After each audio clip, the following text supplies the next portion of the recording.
and we'll actually um, bring that light up. Thank you. Okay. Um, I was gonna call Miss Ford, but Miss Ford, do you want to hear from everybody first, then you can make your amendment, so that way we, No. or you wanna, well, if you're gonna make the amendment now, then I mean, we would, were you gonna allow everyone to speak, or? Absolutely. Okay, go ahead, Miss Ford, then, and then we'll go to Mr. Kanoa. I needed to check, Miss Ford. And even you, Jay. Go ahead.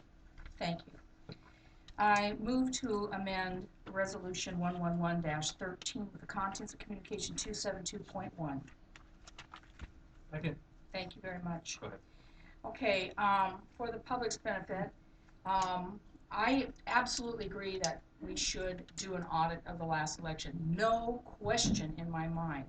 However, when you read Mr. Onishi's request, it's very broad and it just says do a performance and or financial audits. Now, a performance audit is quite different from a financial audit, but I support doing a performance audit. The difference between his amendment and my amendment is that I think, because I've read the records of the situation, I don't know if anyone else has, but I certainly did, there are a whole bunch of things that they need to look at specifically, that I want them to look at specifically. And I do want the comparison between the 2012, the 2010, the 2008 election, because there were some real serious problems that went on, and we need to know not only where the money went and for what, but we need to track it over at least 3 cycles of elections. So let me just briefly talk about these things. If you just want to know how much money was expended, you look in the monthly budget report that we get. That isn't going to tell us what we need to know. That's why Mr. Onishi is correct in asking for an audit. However, the comparative analysis between the 3 cycles, complete cycles, is vitally important to see what has been going on in the past so that we know there's something wrong in 2012 if in fact there was anything wrong. Okay, in addition to that, travel expenses for the staff needs to be analyzed for these years. I'm just going to give this really brief. The warehouse needs to be investigated. We need to know if there was a change in the warehouse expenses during the 3 cycles. The petty cash needs to be audited. We need to find out what was done to register non-registered voters, potential non-registered voters, and turn them into voters. How much money was expended, and what was the outcome? Was it worth the amount of money that we spent for the increase that we got based on the 3 cycles? Group travel on and off island needs to be audited.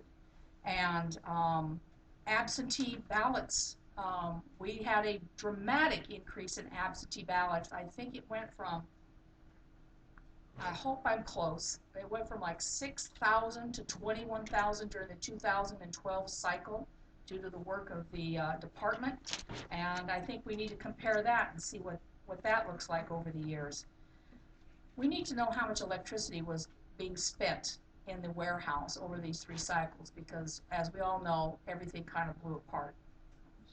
Overtime in the warehouse needs to be resolved. Off election year expenses needs to be analyzed because there's some serious questions about that situation. Whether per diem or actual expenses should be claimed. What is the best thing? I'm looking for the department, the auditor's department, to give us some guidance as to, is per diem the best way to do this, or is actual expenses? What would save us the most money? Overtime and training for training needs to be considered, because we got people flying all over the state, for training sessions, and I don't know if they're on overtime or not. And then the appropriate expenditure of money in both on and off years, as I've mentioned, and training for the public. We actually do outreach to the public, and sometimes saying how to fill out ballots. I know that I had to require the not this past clerk, but the clerk before that, or clerk, no, the head of the elections division, to actually go out to a home for adults who actually asked why they couldn't vote too. And so they actually asked me to go out and train them, and that's not appropriate for me to do. And I actually had the Office of Elections go out and explain voting to that group of people. So there's all kinds of expenditures that need to be looked at. I don't want to just narrow it down to just say, you know, a couple things. Now, Mr. Onishi has justifiably listed some things that need to be looked at. He's absolutely correct. But I don't want these other things not to be looked at, and that's why I put them in this amendment. So I'm asking for your support so that the auditor will take a really good look and do a comparison study. That's the only way you know if something's really going awry, is if you compare it to something that went before. Thank you. I think Mr. Kanuha is next, and then Ms. Iha. Mr. Kanuha. Thank you, Mr. Chair. Lane, did you want to come up real fast?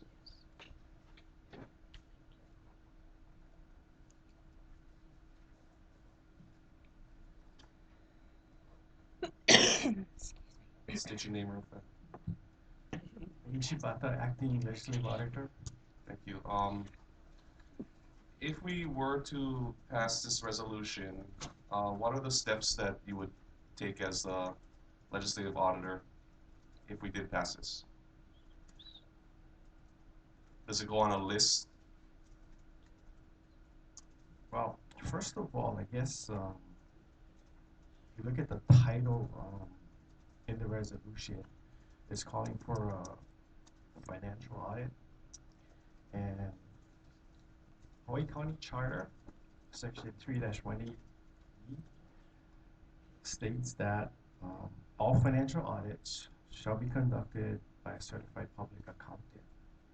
So our office couldn't perform the audit, but we could hire out a CPA firm to conduct that financial audit. And we have a date too, July 15, 2013. And would that force you guys to hire somebody and to conduct this audit? Yes, we'd have to go through the procurement process. So it really depends on how long it takes and the availability of the CPA firm to, I guess, complete it by that date.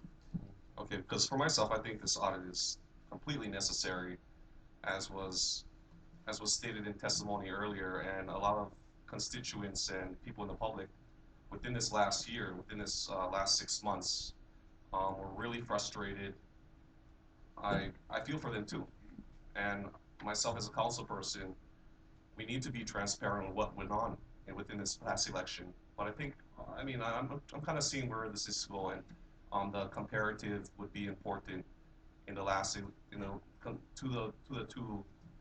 We can have something to compare it to. Is important, but I just wanted to see what your guys' role would be. But that's all I'll say for now, and I'll let everybody else talk before I speak again. So thank you. Just to Yeah, please. add one more thing. I guess because this request is an audit of a division of the legislative branch, it might be best anyway to have it conducted by an outside firm too. Yeah. Thank you. I'll yield this time. Thank you, Mr. Kanuha. So we're on the amendment. Ms. Iha. My question is, in the title of the resolution, it's requesting a financial audit. And if we were to approve this amendment, there's a lot more requests in here that I think go towards a performance audit as well. Can we do all this under the title of the resolution? See, I guess what we'd have to do is when we prepare the procurement, if it's an RFP or a professional services, we'd probably have to be a little bit more specific so that they would know what the scope of the audit will be. So it really depends on, I guess, how we negotiate with the firm. But would we be restricted by the title of the resolution? Not to my. Do I need to ask Corporation Counsel? Thank you.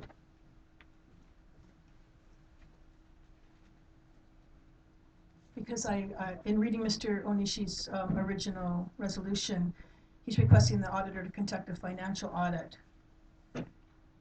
And even though his first whereas does say performance and/or, that's just citing the charter section. So when I read Ms. Ford's amendment and all of the be it further resolved, I'm not sure if all that falls under financial audit, and can we amend it this way and go forward? Well, when I read it, I think there is a sufficient nexus. I don't believe that,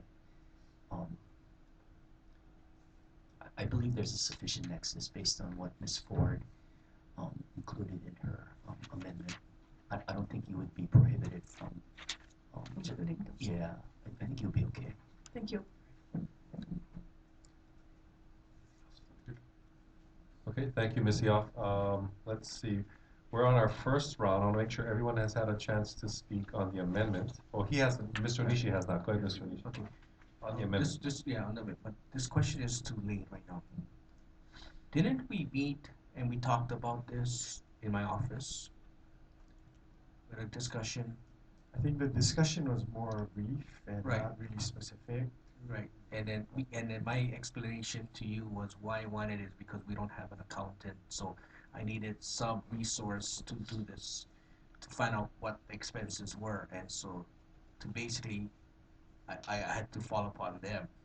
But then in order for them to do an audit, I needed to do a reso. Okay. And that's how, right, the process is, correct? Well, I guess the council can request Right. through a resolution. And because if I just asked you, then it would be depending, like you just mentioned that, I guess, depending on like time-wise, what I really wanted to do was get this before the budget, because then I wanted to really find out what was the expenses, right? And then how it affected our present budget. But now, by having this report coming in on July 15th, to me, it's kind of moot because now we're onto our new fiscal year. And so basically, whatever happened in the past happened already, right? But, I just wanted to see if this could have been done. And like I said, but the time-wise. But, to me, I don't want it, I didn't want this audit to be compared to like 2008, 2010, and so forth. Because what happened is that, like I said earlier, last elections was, I think, the only time when staff, like from council services, committee services, had to go and help on elections, and they were paid this overtime, like Monday to Fridays and also weekends. And so that's where I was like kind of like finding out, like, okay, if that had happened, what was the expense and who paid for it? Was it from the clerk services office, council clerk services funding, or it came from elections which the state paid for? And that's what I wanted to find out. And that's where, if you look at like that monthly report book that we get, you don't see all this stuff in there. And so that's why I needed somebody more detailed to come in to do that. And like I said, we don't have an accountant, so that's why I talked to Lane and figured, okay, he was the only avenue that I could go to. Okay, because if not, the only other avenue would be I would have to go to the finance department, and they're already, overworked and so forth, and I don't think they'll be able to come and help us out. So that's why I did that. So I will not be supporting this amendments. Thank you. Okay, thank you, Mr. Onishi. First opportunity still, Mr. Kern. Thank you, Mr. Chair.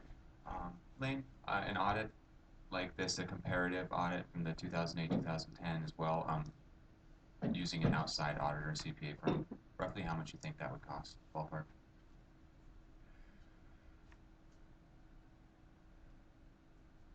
Really, I couldn't really give you an answer to that. Sorry. If we're looking at, like, say, single audit, where they audit federal programs and assistance. Right now, Acuity budgets for like 11,000 per program. excuse me, acuity budgeted for the federal assisted programs for 11,000 per program. Um, so if you'd like to use that as maybe a ballpark figure. Would you consider something like this comparative to a program? Ish. I would consider, yeah, it's part of some kind of similar, and I guess it depends on when you look at, I guess, Ms. Ford's amendments, it gets to be more detailed, so it may get a little bit more costlier. Thank you, Lane. It would be nice to have this information by the budget, but obviously going through this process, it's not going to happen. I still think it's important to have this information before our next election cycle. That is equally as important, so we can understand that better. So the time frame, it almost looks impossible to get it done by this budget. I'm inclined to think that having some comparison over the previous times gives us a better metric, gives us some baseline to go off of. So I'm curious to see what everybody else has to say, but I do support a financial audit of the elections office, and I'm just not sure if we should be going in this much detail or not. But if we're going to do it, we should probably do it right. So I'll yield at this point in time. Thank you. Okay, thank you, Mr. Kurt. I think this is Mr. Lagan's first opportunity on the amendment. Go ahead. Thank you, Mr. Chair. I'm glad that Councilmember Onishi did bring this up, and Councilmember Ford for making it more specific and more detailed and clarifying it. I look at this opportunity as all the council members working together as a body and making sure that we pass through a financial audit that would show any misuse and compare it from 2012, 2008, and 2010. I feel that you have a balance, a fund balance for audits like these to be able to purchase, go through procurement and hire in a CPA. Right now, what's in your balance that you have available that you can spend for audits?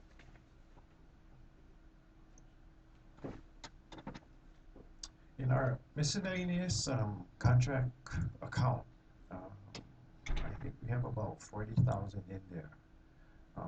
That's available and to use by the end of this fiscal year.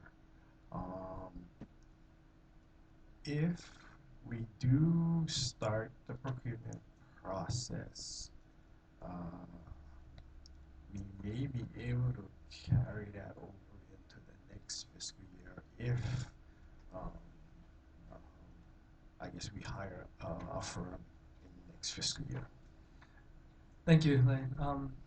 Yeah, I feel that we do have the budget for it. We do have the funds for it, and I feel this is necessary for the public to understand what went on and to make it more transparent and expose that misuse if there is any. And for us to really learn if there are any, we have to do that financial audit. And I will support this amendment that Councilmember Ford brought up, and I am happy that Councilmember Onishi did bring this up again. Okay, thank you, Mr. Lagan. So where are we now? Ms. Ford, your second opportunity on the amendment? Okay. Wait, so Ms. Willie and Ms. Poindexter passed on the first round. So far. Okay, go ahead, Ms. Ford. Thank you. First of all, let me comment on my amendment because that's where we are. Every single thing on here is cost related. Every single thing. I didn't ask for performance audit. I asked for financial information. Even when I talk about overtime, the only thing I'm interested in is the cost of the overtime. I don't care that it was Susie such and such or Johnny whatever. It's the cost that I'm looking at because this is strictly financial. Mr. Ashita, I'm going to ask you to come forward. I have a question for you. And McGlinnis, I'm going to ask you to come forward too, lucky girl. And while Lincoln is coming up first, the question I want to ask him is this title says audit by July 1st, or July 15, 2013. Now, we all know that's not going to be possible, okay? So the question is, if we do the procurement, we start the procurement right away, and we're in that process, will the fact that we're either in the procurement process and we're going to encumber these funds, whatever, the amount of funds that we encumber until we get into the next budget cycle where he'll have additional money in the miscellaneous contract account. Will that get us to pass this audit by July 15, 2013 in the title? Ms. Ford, I'm sorry, you lost me. I'm sorry, I'm losing everybody, I'm probably. Okay, the title says July 15th. It has to be done by July 15th. Right. It's not even realistic, okay? Okay. So, but we are going to start, if we pass these things, then Lane is gonna start a procurement process, and he's basically gotta set those funds aside. Will the fact that he is setting those funds aside and going into the procurement process qualify us to meet this deadline of July 15th? Well, even though the audit itself is not completely finished. I think you're okay because it's a resolution, number one. And I think that it's aspirational, really. Yes. The title. And I think so long as there's a good faith effort to comply, if that's the direction the legislative auditor is going, I don't think the fact that there's a specific deadline in the title of the resolution necessarily would invalidate or otherwise, invalidate the process. Right. I think you're okay, in other Okay. words. Thank you. The other thing that you pointed out that I actually overlooked, it is a resolution, and we could change the title and strike the date out of there or put a different date on there. If, I wouldn't do that without Mr. Onishi's concurrence, but that's also a possibility. We are allowed to do that. Okay, thank you, Mr. Ishida. And Glennis, I'm going to ask you to come forward, please. She's completely unprepared for this. I didn't warn her, and she's shy.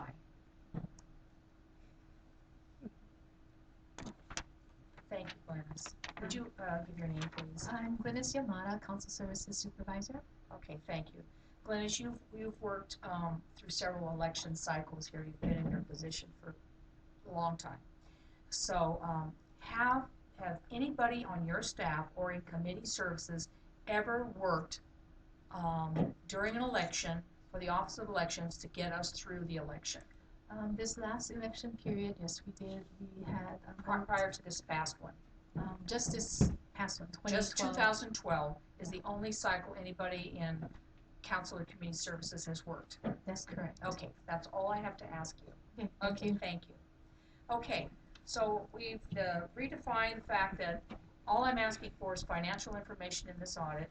We can change the date on the title or strike the date out completely, whatever you want. We can also come back and amend it at a later time. It's, it doesn't really matter.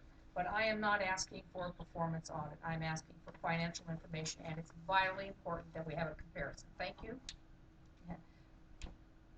Thank you, Ms. Ford. So we're on our second round. Ms. Poindexter, Yeah. your first opportunity. Okay, so I understand where Karen was asking the question about, the expenditures, because one of them says, be it further resolved that the legislative auditor shall determine how petty cash was handled. That's a performance, how it was handled. That, to me, when I'm reading this, so, and then another further, be it further resolved, talked about the auditor shall determine the need for multiple members of staff, so it's kind of mixed. It's not just on expenses. I love the audit idea of getting the expenses and also looking at multiple years so that you do have a comparison. I do agree with that. I am concerned that it is a little mixed here, so I see that it's not that clear. And if, excuse me, if we could put it into just financial terms or expenditures, then I would totally agree with it. But right now, for me, it's a little in the gray area yet when it just expense. Do I want to ask you a question? Okay. So because you use up your second round, but I will. Yeah, because I just want to ask Lane. Does that seem like a performance? Does it seem clear? To me, it's not clear that it's just a expenditure request on that, like some of the be it further resolved. Yes, I guess if you look at it, it is a little bit gray if you're talking about financial and performance. there's nothing really, clear cut. Sorry. So, at this point, if it was rewritten, and amended to where we could focus on, you know, the expense and then the comparison and not have it, unclear, then I would support it, but in this, form right now as it stands, I'm not leaning to support it because it's a little, gray in some areas. Okay, thank you, Ms. Poindexter. Ms. Willie, your first opportunity Okay. on the amendment. On the amendment, I think it might be a little fuzzy, as Ms. Poindexter said, but I think since it is a resolution, the intent is clear enough, and without it being a ordinance, I think we're just looking for where it's relevant to have some context. So as long as there's understanding, I'm comfortable getting this moving forward. I appreciate that Councilmember Onishi did it, and I think that Ms. Ford is trying to add some clarification, which to the extent that it's not unduly burdensome, I think there is a time element, which I think is what I appreciate with Councilmember Onishi, that we get this done. If there's relevant comparison, the intent is good. I had some trouble with the title as well as Ms. Poindexter, but again, given Corporation Counsel's explanation, I'm good with this going ahead. Thank you. Supporting the amendment and appreciating the original ordinance. And if there's a further clarification, he can come back to us and speak. Thank you, Ms. Willie. Mr. Curran, followed by Ms. Onishi. Mr. Curran, oh, who was first? Was he first? You can go first. Okay, I'll go first. It was just my preference would be to see this amended. I do like the guidelines and the comparison, but I think it would make sense to have the meat in there, the whereas is amended, so it is clear, because that's really the specifics that we're asking for. And when we hand that over, we're basically handing that over to the auditor, and they're going to be looking at it, and they might be getting some confusion. We shouldn't have it. We shouldn't have any confusion. While it's amended, it could change the title as well. My only concern would be being able to encumber those funds in time of taking it back and having it come up during our next council meeting. Would we lose that opportunity to pay for it with this fiscal year's funding? That would be my biggest question. If not, then I don't see a problem with it. If we are going to lose that funding, then I do see a problem with it. Lane?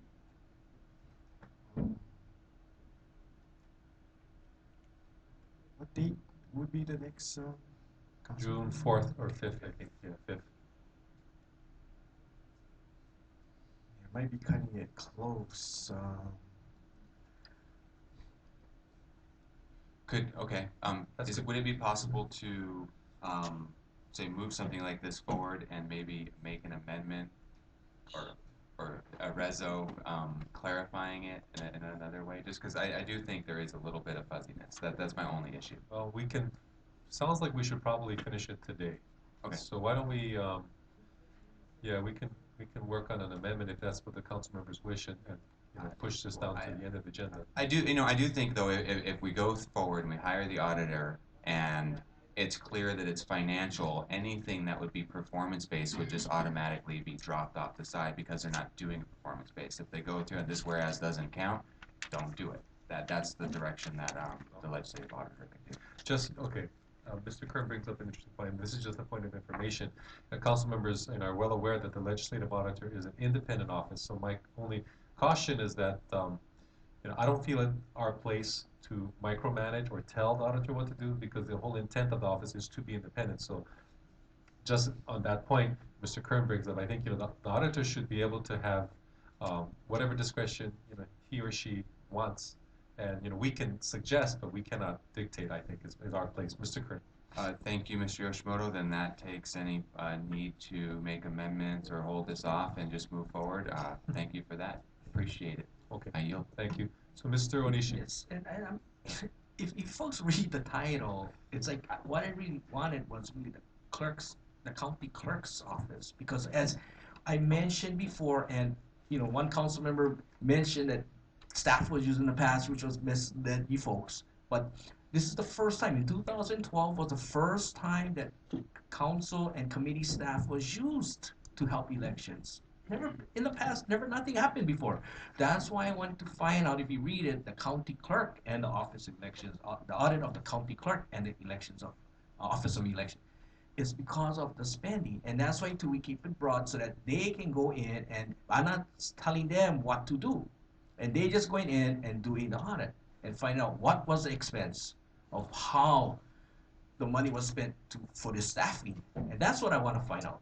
So, you know, I think we're just blowing this out of proportion, and then also it's like we're trying to control our alleged auditor. But then, like I said, when I met with Lane, this was never talked about that would have to hire someone, because I just wanted to do it in-house because we have the alleged auditor, and like I said, we didn't have an accountant on staff that could do it, and there was nobody else I can talk to, and so that's why I figured I could depend on the alleged auditor to help me in finding out what the numbers are, and that's why it's being done. Thank you. Okay, so we're on the amendment.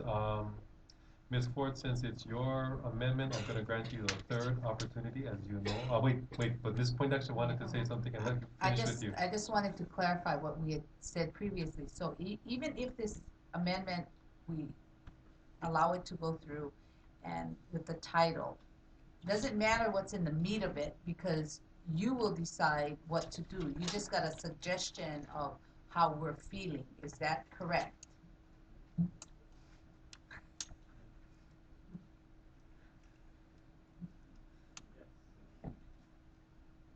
I guess so.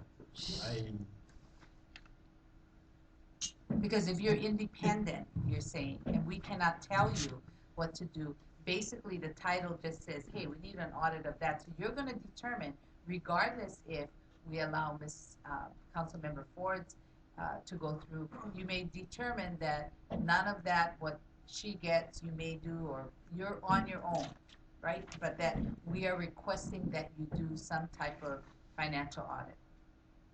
And I guess it's part of the negotiation process too with the firm to see what the scope will finally come out to be. But we'll take into consideration, you know. You take what is in there into consideration, but you will determine basically what the audit will be when you do your negotiations. Yes. Thank you. Okay, Ms. Ford, you can close on the amendment. Thank you. Well, I'll repeat this. I have no intention of doing a performance audit. This is strictly financial. Now, the one thing where I said petty cash was handled, that was a bad choice of word on my part. It should be how petty cash was expended, okay? Expended. So it's on the record, it's the expended. If you want me to go back and amend this, I know it's a waste of time, but I'm willing to do that if you want to put this to the end of the thing. But it's the financial thing that I want done. But the most important thing is the comparison. Thank you. Okay, thank you, Ms. Ford. Okay, I think we're ready to vote. Mr. Clerk, on the amendment as contained in Communication 272.1. Ms. Ia. Aye. Ms. Ford. Aye. Mr. Iligan. Aye. Mr. Kanuha. Aye. Mr. Kern. Aye. Mr. Onishi. No. Ms. Poindexter. Aye. Ms. Willie. Chair Yoshimoto. Aye. Chair Yoshimoto, you have 8 ayes on the amendment. Okay, so the amendment passes. We're back to the main motion. Any discussion? Yes. Well, hold on 1 second. We are on a resolution, so we would need to, go ahead. Move to suspend the rules. That would require us to hold this over till the next meeting. And I'll need a second. Second. Seconded by Mr. Onishi. Any discussion on that rule? If not, that's true, that motion. If not, Mr. Clerk, the vote on the motion. Ms. Ia. Aye. Ms. Ford. Aye. Mr. Iligan. Aye. Mr. Kanuha. Aye. Mr. Kern. Aye. Mr. Onishi. Aye. Ms. Poindexter. Aye. Ms. Willie. Aye. Chair Yoshimoto. Aye. Chair Yoshimoto, you have 9 ayes on the motion to suspend rules. Okay, so that allows us to continue discussion. Mr. Onishi, you're the Thank you, introducer. sir. You know, can I have Lincoln Ashida come up?